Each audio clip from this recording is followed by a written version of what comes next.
Process of bhavana development.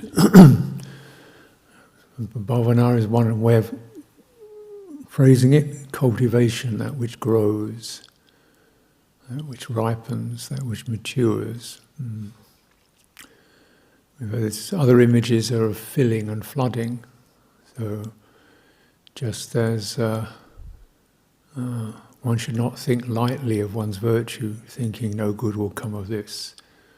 Drop by drop, the water pot is filled. Every skillful action adds another drop. It drops, it fills up. And overflows into something more deep, more steady, more reliable. You develop sila, it comes into qualities of contentment and clarity, filling up, mindfulness, and so on. Mindfulness fills up through a process of proper establishment, clearing out stains and the hindrances. But there's a process there, bhavana. And the result is purification, visuddhi. Cleaning away the dross, cleaning away old acquisitions, cleaning away delusions, cleaning away fetters, cleaning away the influences of the asava, the corruptions and outflows, reflexes that cause us suffering and stress. And this process is a happy one. Well, it's not always happy, but it's pleasurable.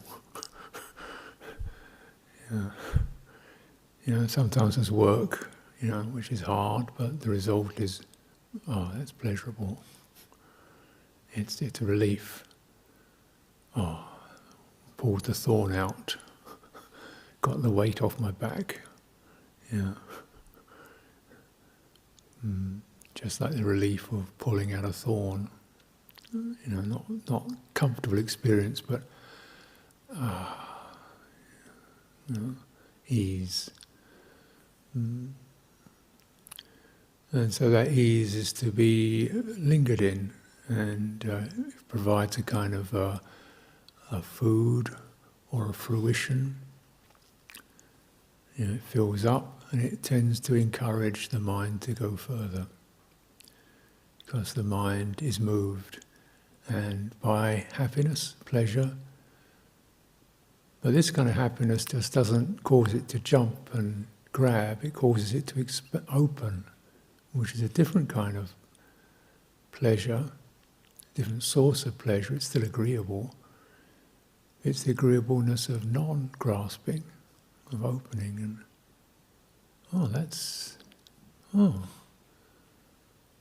and there's no taint with that. There's no grabbing. As soon as you grab it, it's gone. There's no attainment in it, because it's a sense of relief from the burden of having to be and get and be somebody. You see, the quality of virtue itself leads to this.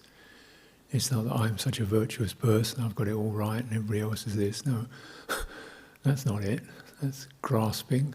But the quality of virtue instilled, established, it straightens, it clarifies, it gives a firm centre. When the citta is rightly centred, firmly centred, it's not having to rush around holding itself together. It's not scurrying around sticking things into itself to try to hold itself together. It's held together by this firm centre. Right? So the untrained, unawakened, undisciplined person, mind, will tend to be running around, grabbing things, pulling things in. Sense objects, things to do, occupations, busyness. it fills it up. It gives it something to kind of be held by.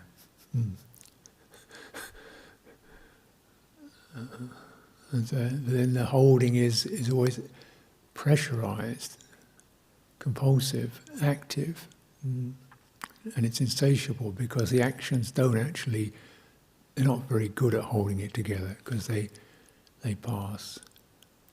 And the more busy you get, the less time you get to linger in the results and enjoy. So the busyness becomes compulsive. Almost unbearable not to be busy doing something. And so the recommendation is to do a few things and linger in them, careful attention.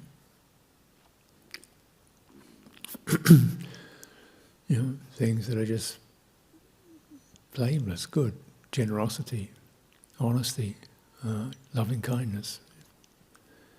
And linger in the quality of it, in the quality that gives rise to it.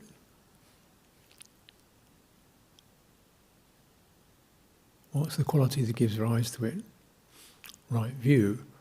We recognize we're in a mutual, codependent cosmos. I'm part of this whole web. Therefore, I'm in it. I participate, therefore I act in a benevolent way towards it, however it arises, people, things, duties, because you're in it. Or the chitta is, or your conditioned mind is very much part of that. Doesn't live inside a body. Body can tune into it, but it doesn't live there. It lives in the codependent weave of what you do, what you feel concern and care for, where you're interested, where your actions go. Since that's where it is, make it agreeable. How do you make it agreeable? By cultivating kindness, generosity, honesty, virtue, everywhere. Chopping wood, pulling water, stirring the rice, doing a business meeting, cultivate those qualities. Because you're in the web, or the conditioned mind is in the web. So, using conditions for this kind of happiness, pleasure of no regret, pleasure of no sour aftertastes. And the more one refers to the web of conditions, the weave of conditions, rather than what am I getting out of it, then the more secure the sense of, oh, that was good. And you can take a certain happiness in your work. It's your family, your friends. Sometimes in the morning I just sit in the morning, I go back to my kuti, I notice all the trees, and most of which I've been planted, or participated in planting, and now they're all 20, 30 years old.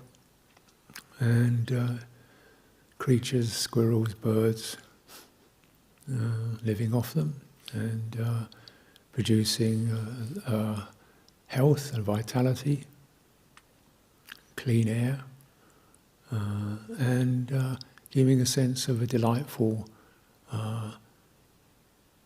ambience and atmosphere to the monastery. So you walk around, you feel the happiness of it. Yeah, because we are natural creatures. And you've done that. It doesn't take that much, really. A bit of care. And because it's natural, it will grow. Where other humans are busy chopping them down so they can build roads to get to work faster. 6-lane highway, so chop all that stuff down, gets in the way. And what do we produce? We produce cars, automobiles, traffic, pollution, frenzy, action. plant some trees, you produce stillness, gentleness, life, cleanliness. Yeah. And it's also, it grows by itself. It grows by itself. A little bit of work, seeding, looking after, caring, protection, and it grows by itself. So it's conducive to stillness. Action that leads to the end of action. I can just enjoy. And you cultivate that. If you lengthen the attention span, careful attention, so you're just kind of cleaning the vihara, get to the end of it. That was well done. Now, when people walk in here, it has the perception of brightness, cleanliness. It encourages calm, coolness, collectedness, rather than scruffy loudness. It tends towards stillness. And there's the happiness of that, the ease of that. Work we do is work that inclines towards stillness.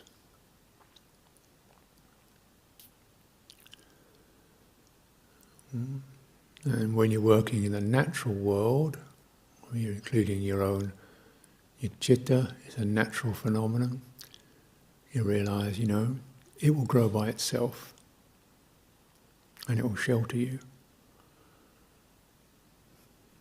And you plant it, look after it, care for it. There's joy in doing that. It's a kind of loving quality, like you're bringing up something that's undeveloped, nourishing it, giving it space, and the happiness. Mudita, you can enjoy it. But you look at it, citta is complex. But fundamentally, it's in the web of intentions, its impulses, motivations, actions, and attention. That which it sees, that which it's affected by, and contact, the moment of being touched. What you attend to touches you. Where you're touched, you get motivated. And so, you're only being quite careful with intention and attention and contact.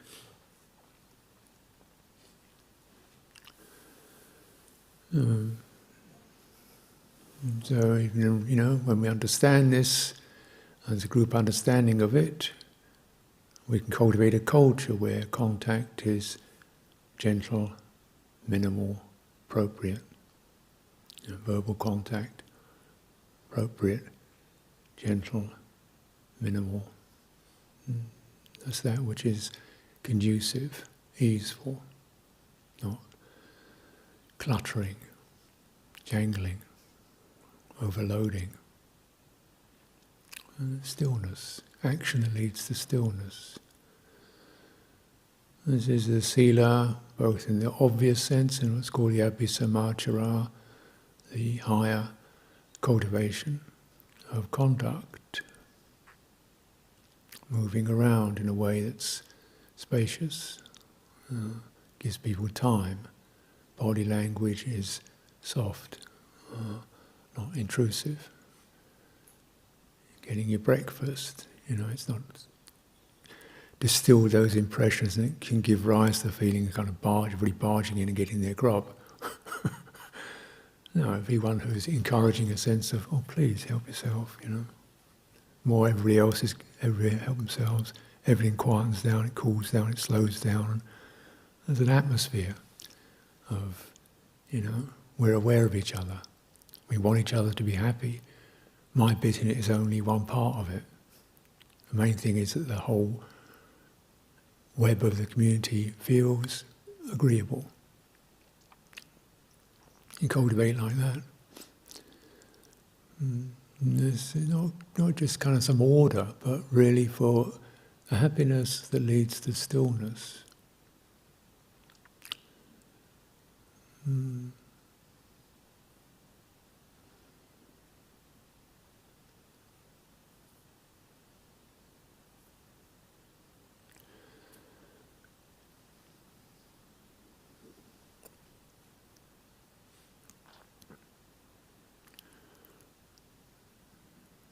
There's hardly a break between that when you cultivate careful attention, deep attention. There's not really a dramatic shift from,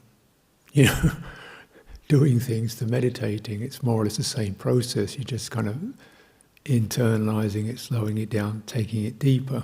It's the same process. And essentially, you're aware of the whole thing, which is now perhaps just your sense of your body, a sense of your mental preoccupation. There's that web, you're in that now. What's appropriate? So it's not me barging in and telling everything how it's going to be, it's going to shut up and get this going and do this practice and therefore you're going to get that result. No, it's not that. It's about cultivating that same careful, okay, it's this, and bringing up skillful qualities of goodwill, steadying, soothing, releasing, cleaning, tidying, in a way that leads to stillness, or more stillness, happiness, a happy, agreeable way.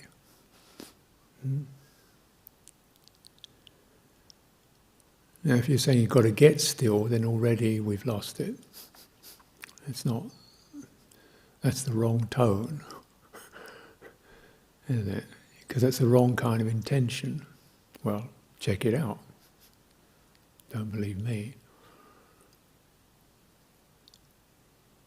The calming, soothing, thoroughly sensitive to the entire body, soothing the nervous system, soothing the adrenaline, soothing the reflexes to have and hold and make and figure and get the result. Just soothing. It will happen by itself if you do that. We're not working with a dead system that has to be prodded and poked. We're dealing with a living system. And citta fundamentally doesn't want to be stuck in suffering. It wants to wake up. It doesn't want the burden. It wants freedom from the burden. And so it's rather like the chicken sitting on the eggs. You sit on the eggs, and after a while the chick inside the egg starts clawing at the shell. It's actually the chick that breaks the shell, not the mother hen. Mother hen just provides the warmth and the shelter, steadiness, warmth.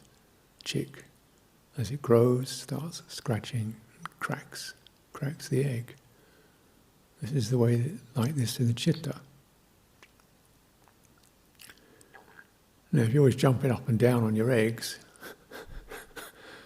citta gets extremely agitated or squashed. If you walk off your eggs and leave them alone, it doesn't work.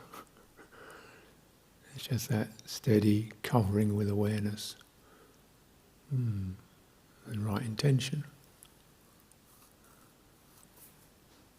Careful attention. So attention is crucial. Careful attention. Attention is not narrow, not based just upon me and my,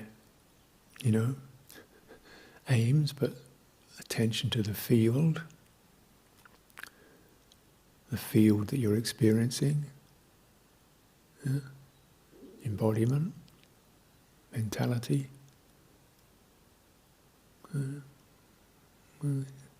intention. What provides a center within this? within this, what provides a centre? Within this, what will things, all these disparate qualities of body and mind, what will they unify around? They'll unify around simple, firm intention, quality of non-aversion, non-cruelty, non-sensuality. They will begin to unify around that. Because that's the nature of it. It leads to unification, it leads to harmony, it leads to wholeness by itself. And you're placing it, re-establishing that centre whenever it gets lost. Centre of virtue, centre of good-heartedness and firmness, resolve. And yet at the same time it's open to the field.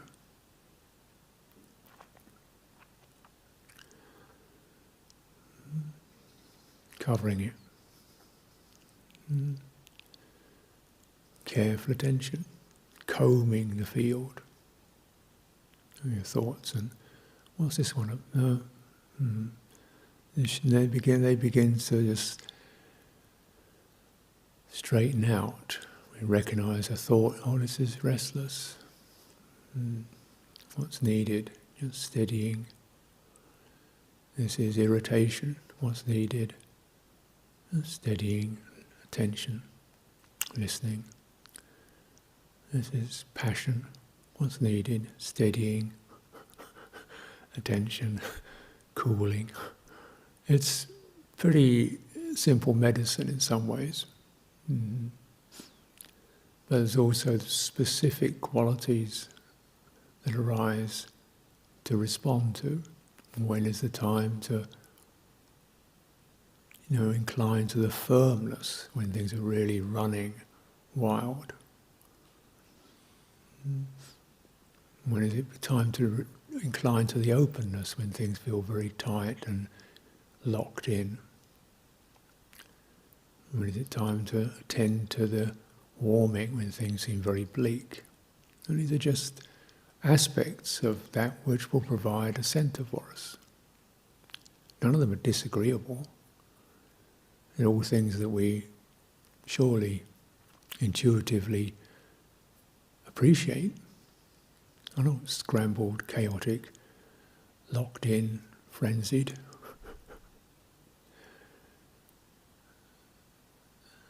Yeah. And of course the sad irony of it is people in some ways seek firmness, but they seek it in having a big house, a car, regular job, and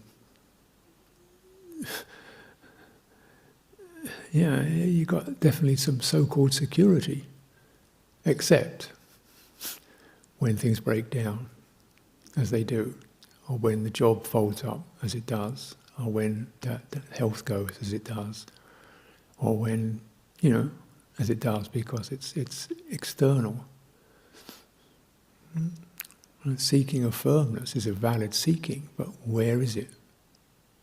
Where is that sense of security?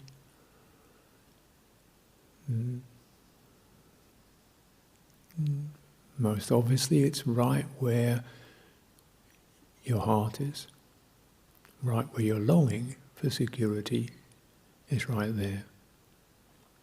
Be stable rather than search for it.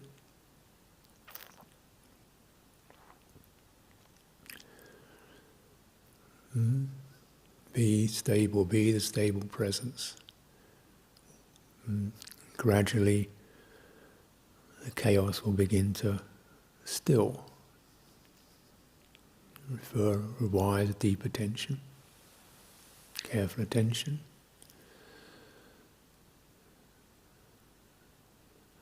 And so often it's almost a reflex to have either not be noticing or dismissing or obsessed with.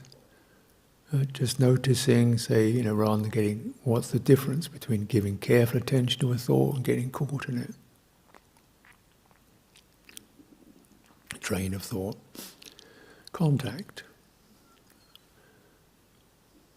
Refer to contact, which means the sense of being stirred being agitated, being excited, being confused. Just that moment when thought contacts, and its topic's contact. Go to the contact impression. There's the agitation, there's the defending, there's the lunging out, there's the spinning, steadying, firming. Right there. Rather than go into all the details of what we're thinking about, working on, planning, so forth, and trying to get them all lined up, which is the way of the ordinary world. And it's, it works to a degree, but doesn't.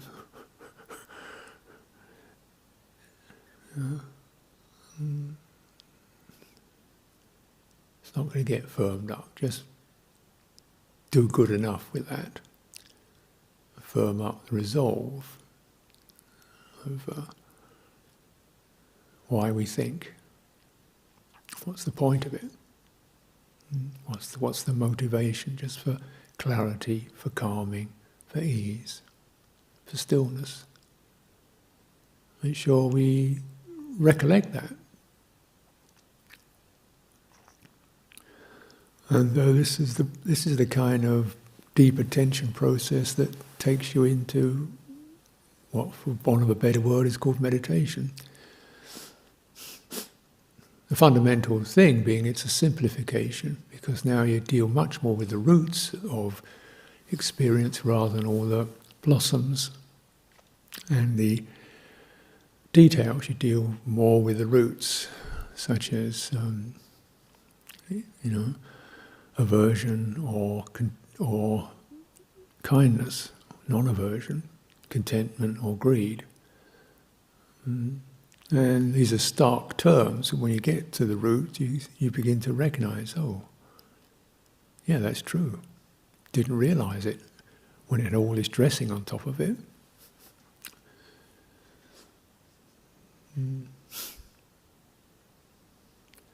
So, simplification, and open. So, with meditation, with sati, mindfulness, you're using the view which understands these as causes and conditions rather than as identity and self. So that's the addition, you might say, or the reduction. The simplification, another reduction. Take away the history, reduce that. Yes, it's got a point, and yet right now, it's this. Take away the identity. I'm someone who should not experience this. Well, it's what's happening. Release the identity. I am somebody who is this. Well, you could say that, but just reduce the identity and go to the phenomenon. Much cleaner, much clearer, much more useful. And then, because instead of dealing with two or three things that keep spinning, you're dealing with something that's only got one thread of life in it, which is craving, ignorance.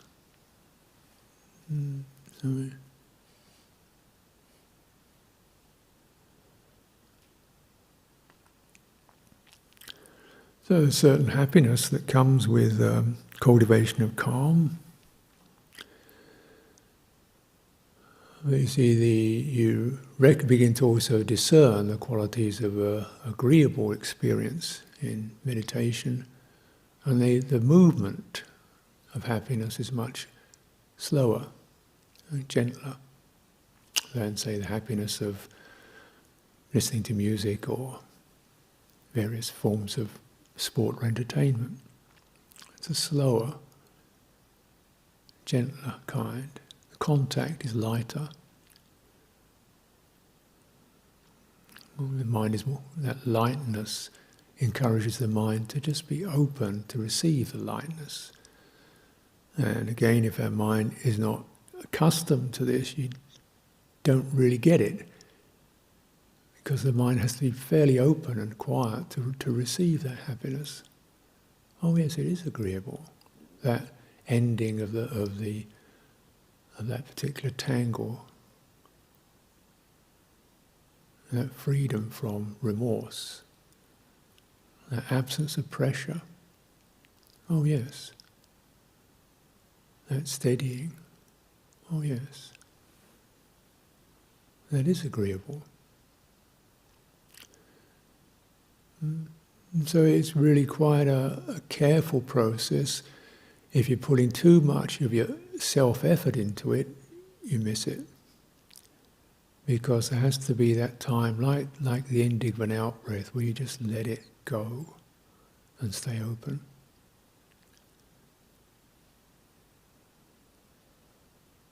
Like the pause between one thought and the next, you let it go.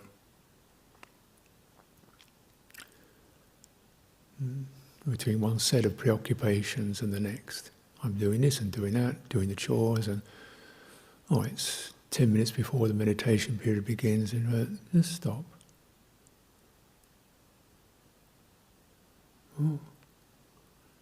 Rather than rush on to the next thing.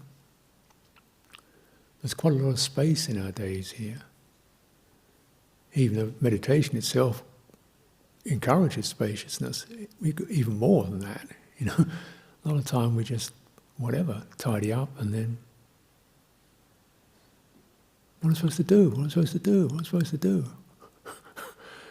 Well, listen to that voice. Stressful.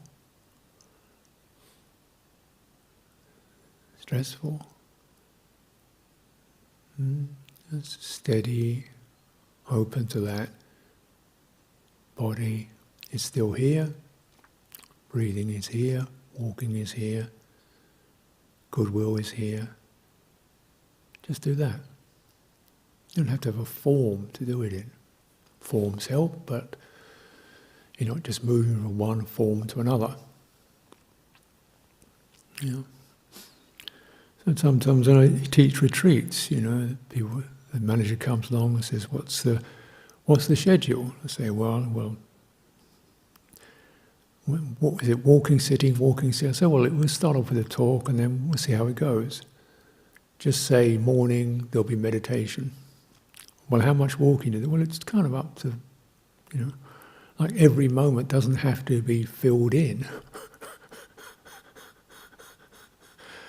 So people know what to do every moment. Just, they want to wake up.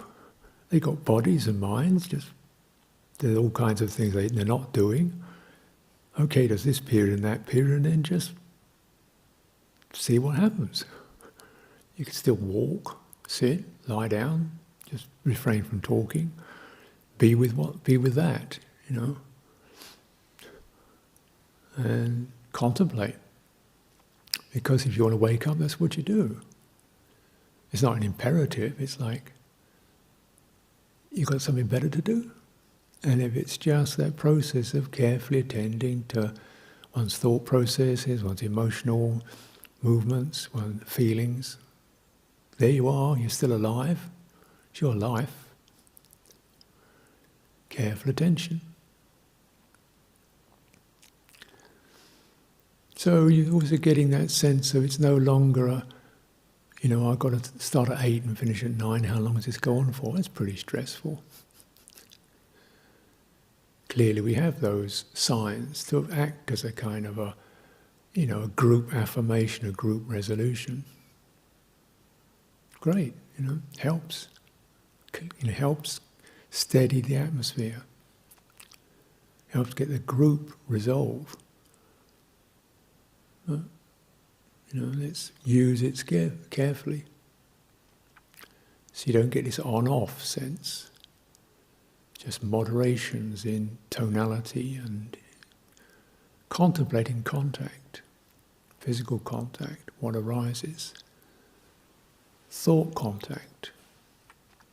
Thought, trailing across, pinging, winging through the citta. Don't jump. Let it move through. Don't jump. Don't shiver. don't react, don't close. Be the open space around it. Be the open space around it. That's calming. When I don't have to keep trying to sort my thoughts out and be somebody who doesn't have them and get it suppressed and tidied up. I'll just be the firm openness around that. That will take care of it. And of course, listen to that. Give attention to that. And you'll find within that, it's actually pretty agreeable. It's comfortable. In a different way. Comfort of non-clinging. It's a strange sort of timeless happiness. Because when you touch that, you realize something that's not about me, particularly. Oh, this is just the universal home of citta when it's not running out. Why do I leave this home so many times?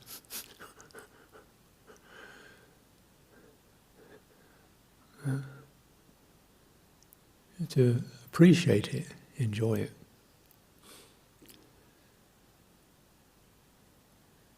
And feel actually this is, when you have the aim of really, the going forth life is almost a sense of this is your responsibility.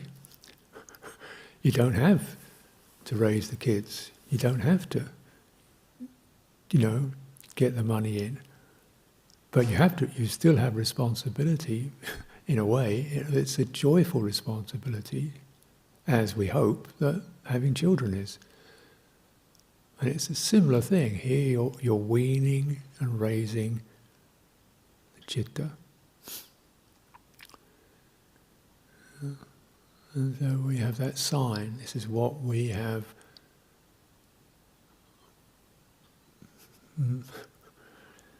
gone forth for.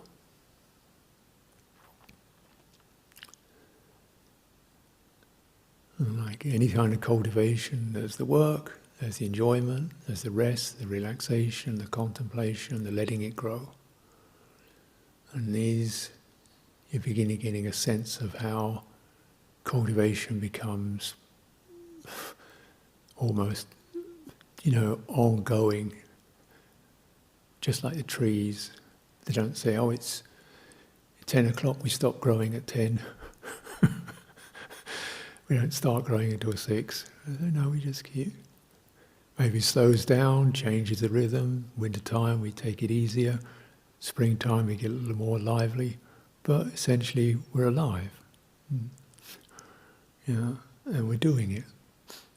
And citta is, as you rest upon it, it's kind of the little chick there, senses, and it's clawing its way out. So we really, trusting that the firmness, the openness, steadying, simplifying, enjoying.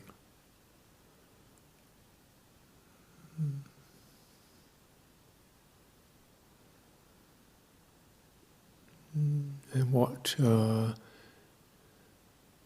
that home ground, that pure presence, that, however you want to word it, pure citta, purified citta, as it cleans, as it comes brighter, becomes more apparent, cool. Happiness becomes quieter, inclines towards equanimity, because in a way the citta inclines to less movement, less stirring, just a steady ease. And it can spread over a wider range of experiences, dissolve, the wounded or the abrasive or the disturbed.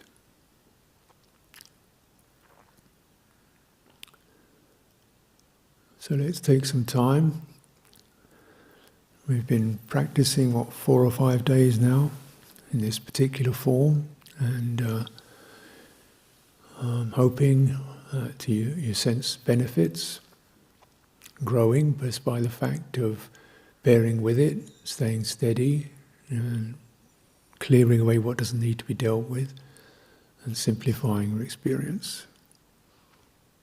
If you contemplate that, you get a sense of yes, there were some difficult times, but yes, this is worth staying with, leading onwards.